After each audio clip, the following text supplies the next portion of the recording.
Senior Inspector Sean is solving a case. His method involves reconstructing the murder scene. A female student was stabbed multiple times and hidden in a trunk, then dumped next to a garbage bin.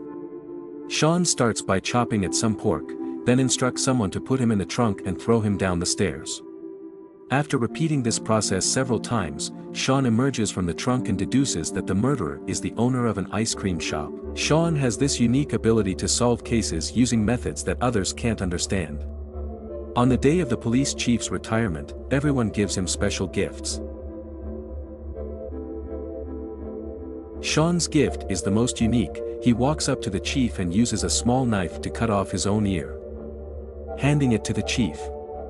This act is seen as a sign of mental illness by everyone. Despite being a brilliant detective who has solved numerous cases, Sean is forced to resign. That night, officers Lee and Gordon are monitoring a thief stealing manhole covers. Gordon chases the thief into the woods, and they follow quickly. After a chase, Gordon sees a South Asian man, but when he's about to shoot, he notices the thief holding a police gun. Gordon hesitates, letting the thief escape. Sean is also aware of this incident. He reads in the news that Lee has gone missing in the woods, with hundreds of police unable to find him. Sean sees a redhead girl inciting her companion to steal, and he scolds her. However, only the girl is visible in front of him. This is Sean's unique talent. He can see different personalities within people. The redhead girl represents her greedy personality. When she puts the lipstick back, Sean believes he has done a good deed, but his wife Flora disagrees. What you see, no one else sees. They don't see it as a talent, they see you as mentally ill. This gift can bring him benefits but also troubles. He gave his ear to the chief out of respect because he has never seen any other personality in him. He's genuinely honest. Yet, Sean is forced to resign because of it. When he returns home, a man is waiting for them.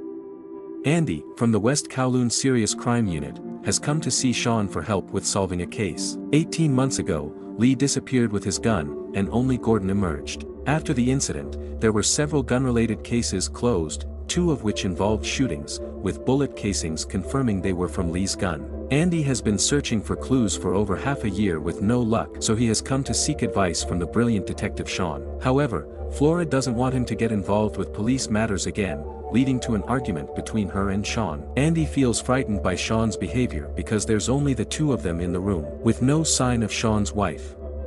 However, a photo on the table proves he does have a wife. Sean arrives at the West Kowloon Serious Crime Unit. Information collected by the police shows that 9 months after Lee went missing, a masked gunman robbed a mahjong parlor, stealing $80,000 without firing a shot. 3 days later, the masked robber struck again, this time robbing an armored van and stealing $1.7 million. A week later, the robber held up a convenience store, taking $6,000 and fatally shooting a female clerk. All these cases confirmed the use of Lee's gun. During this process, Sean overhears an old officer mocking him as a lunatic because he hears voices. Sean confronts him, knocking him down, and tells Andy he can hear others' thoughts. Sean's first suspicion is Gordon, and he wants to review Gordon's statement records, but they are flawless. Sean asks Andy to take him to see Gordon, and he sees 7 personalities in Gordon. As Sean approaches, the female personality reacts first, and all 7 personalities look at him simultaneously. Sean calmly approaches, and Gordon goes to a restaurant to order food, embodying a fat man personality. He orders a spotted grouper, half a fried chicken, and a bowl of rice. Sean asks Andy to check the other personalities. When Andy reveals his identity as a police officer and wants to talk about Lee's case, Gordon starts sweating profusely, and the female personality appears to comfort him. Whatever the female personality says, the fat man repeats, she is his intellect personality. When Gordon goes to the restroom, Sean follows and deliberately provokes him. Gordon's enraged personality appears, beating Sean and threatening to shoot him, but the other 6 personalities intervene, especially the fat man, who insists on not shooting. Andy rushes over upon hearing the commotion.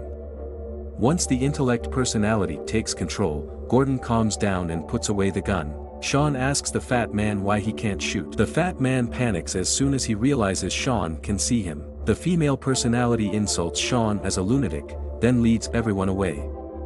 Gordon actually has 7 personalities, which Sean has never seen before. He's definitely not simple. Sean keeps thinking about why the fat man said he couldn't shoot. He starts reconstructing the robberies by the masked bandit. Luckily, Andy is there to explain they were police, which prevented the robber from shooting. After demonstrating all the processes, Sean deduces there are 2 suspects, one very bad person who robbed the armored van and the convenience store, and another who robbed the mahjong parlor without violence. Andy is puzzled. How could someone who robbed millions from an armored van rob a convenience store for a few thousand? Sean invites Andy for dinner with his girlfriend. During the meal, Sean wants to ride Andy's motorcycle, but his wife disagrees. Andy offers to take him for a ride instead. Andy's girlfriend seems uneasy looking at Sean's wife's seat, but the restaurant owner explains he's known Sean for 7 to 8 years, and they used to come together on the motorcycle, but then only Sean came, leading people to think his wife might have died. The owner pours a drink for Sean's wife's seat, and when Sean returns, he plans to take his wife for a ride to relive the good times. In this moment, Sean appears very happy, though Andy's girlfriend still doesn't understand his behavior, but Andy thanks Sean, looking at his wife's seat. Sean and Andy arrive at the back hill where the incident occurred. Sean speculates that Lee is dead and buried underground.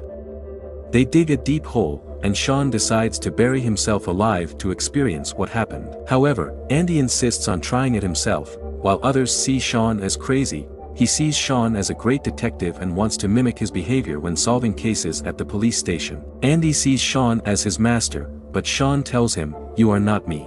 Nonetheless, Andy persists, so Sean asks for his gun and then buries Andy alive.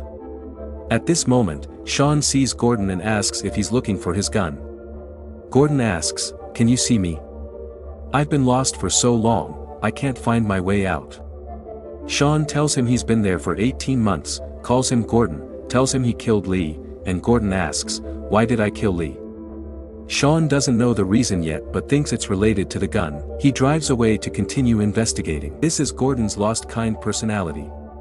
Since he killed Lee, his kind personality has disappeared.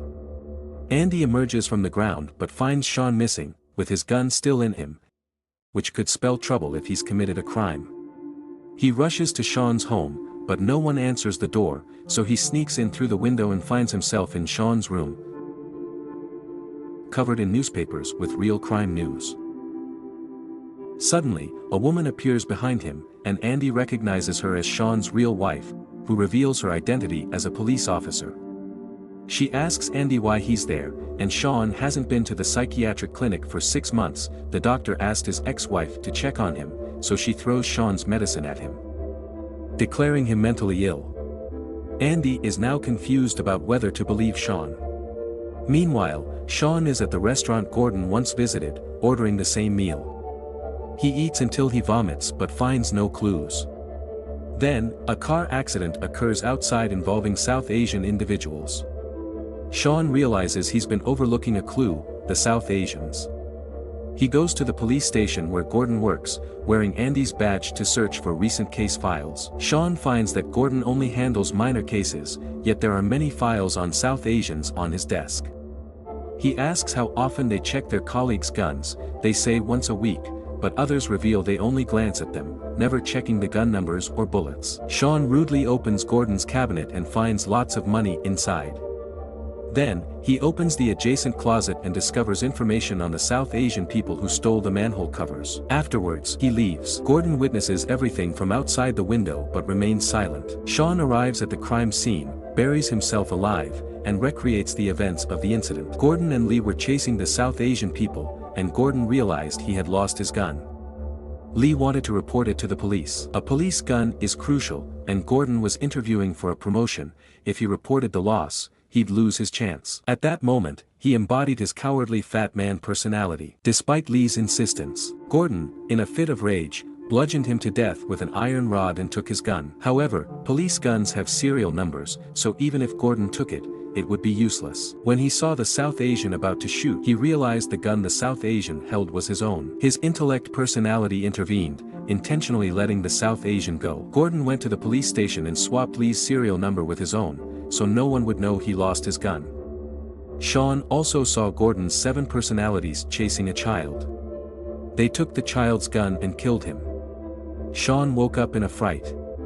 At the time, Sean was at the police station as Andy. Gordon thought Sean was investigating him. So he left his mask, tools, and Lee's badge in the house. He called the West Kowloon group where Andy was and reported a South Asian person with a police gun. Andy rushed to the scene but was subdued by the masked man because he didn't have a gun. The masked man demanded Andy hand over his gun, but Andy claimed it was lost, so the masked man let him go. Andy received a call from Sean, who informed him that Gordon lost his gun, killed Lee, took his gun, and a South Asian person took Sean's gun. Sean said he would kill the South Asian person and retrieve his gun. Andy asked Sean to pick him up. Sean also revealed that Gordon would kill a 15 or 16-year-old boy.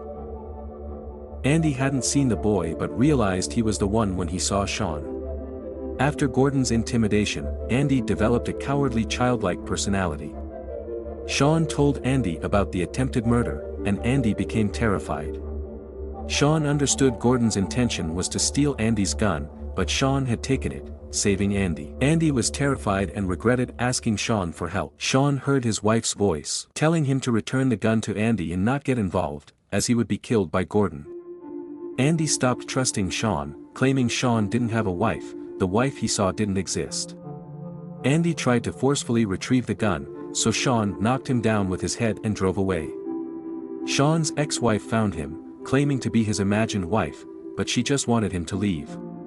She came not out of concern but to use him to solve cases and advance her career, despite disparaging him as mentally ill and divorcing him. After his ex-wife leaves, Sean is in agony. The so-called wife is his imagination and also the personality of his ex-wife who loved him. She intended to drive away the imagined wife. Sean reveals who the culprit is, and his ex-wife's purpose is achieved. She prepares to leave, telling Sean that everyone has other personalities except him. If it were true, then he would have a problem. The imagined wife tries to argue with his ex-wife when she opens the door, but Sean stops her, saying she can't see or hear her. It turns out Sean knew he didn't have a wife anymore. Andy calls his girlfriend, fearing Sean might misuse his gun and wants to report to the chief. His girlfriend stops him because Andy has an interview for a promotion next month, and if the higher-ups find out, he won't have a chance. Andy asks his girlfriend to hand over the gun, intending to go to the police station to find Gordon. Andy wants to inspect Gordon's gun, but Gordon refuses. Andy tries to forcibly take it, unaware that Gordon has already changed the serial number.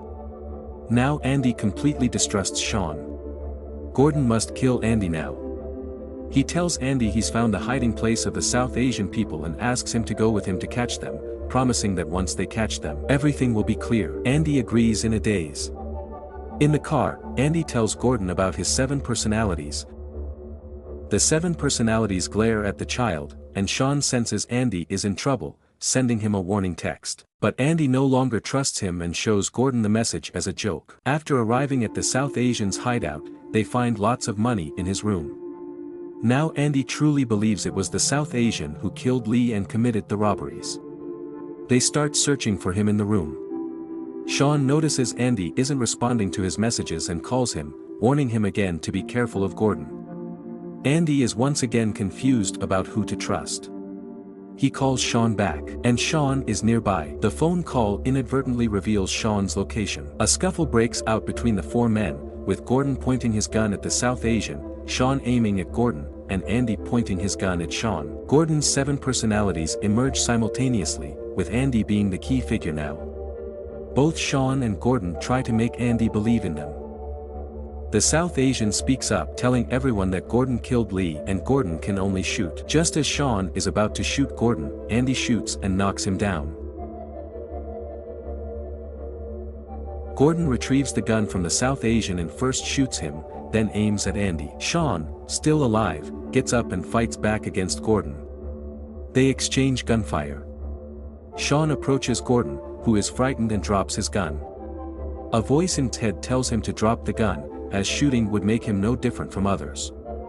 I am human too, why should there be a difference? After saying this, Sean kills Gordon. He then turns to Andy and sees that he has developed another female personality. This personality tells him, we've solved the case. Call your girlfriend first, then think about how to concoct a story. Sean, now powerless to intervene, collapses to the ground. Andy gets up and starts changing the gun.